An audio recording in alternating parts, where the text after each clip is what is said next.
This is a short film to talk about the new bow that I've received from a bowyer called Mike Roberts, who I'll provide a link to. Okay, excellent bows. And this bow here represents a combination of about well, it's more than 2 years, about a 4-year kind of research project into the types of archery that were used in the Scottish Highlands and in Ireland, so by Gaelic speaking peoples. The evidence is fairly clear that they were using, certainly the type of bow that they were using was markedly different from what was being used in the English-speaking areas and the Welsh-speaking areas of the British Isles. That is recurved bows that were considerably shorter and probably weaker. There is certainly textual evidence and evidence from pictures, and it all agrees that they were using shorter recurved bows. They're always talking about them being Scythian for some reason, which I think has got more to do with the kind of mythology and the kind of cultural narratives of Britain than reality. But you can kind of see what they're saying when you look at the pictures. They're very short. So anyway, this is the bow.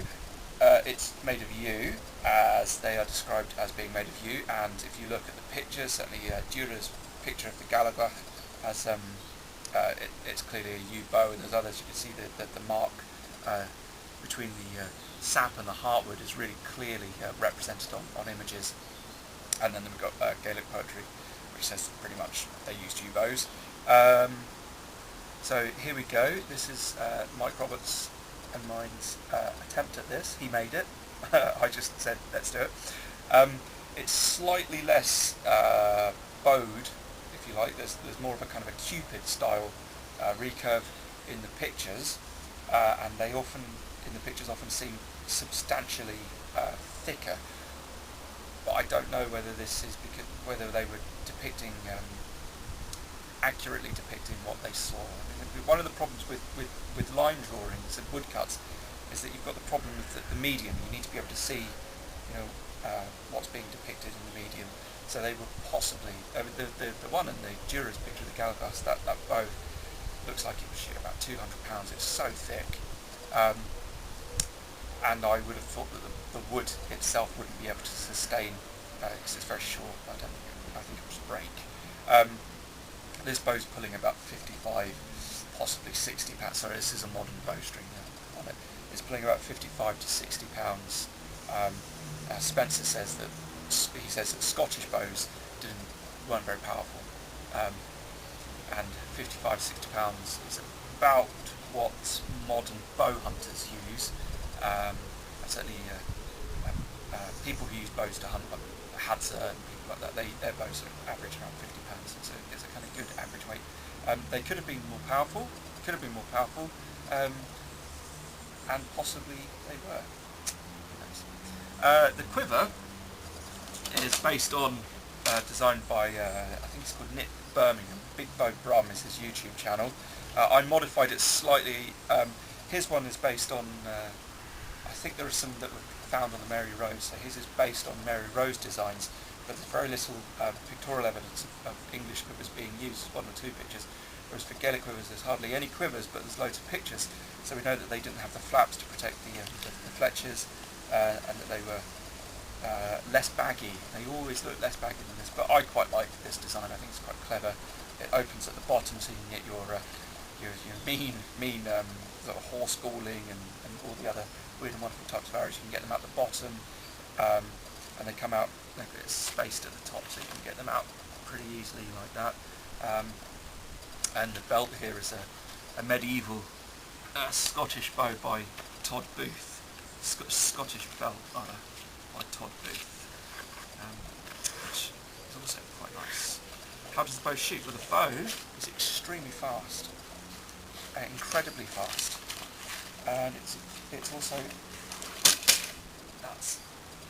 very, very accurate, which is very pleasant.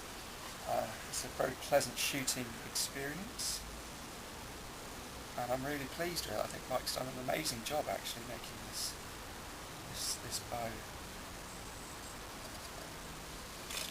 So I'll just shoot a couple of arrows off now,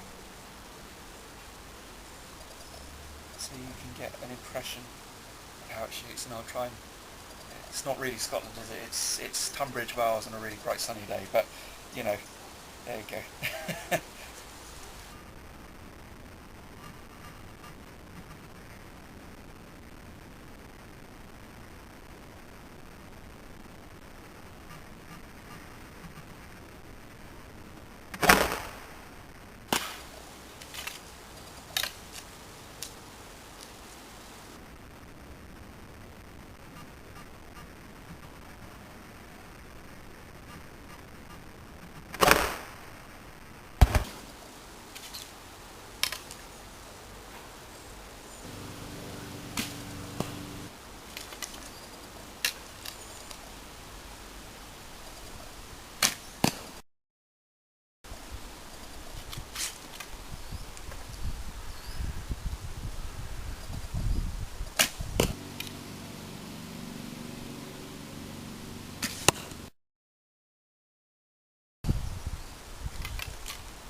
Last one.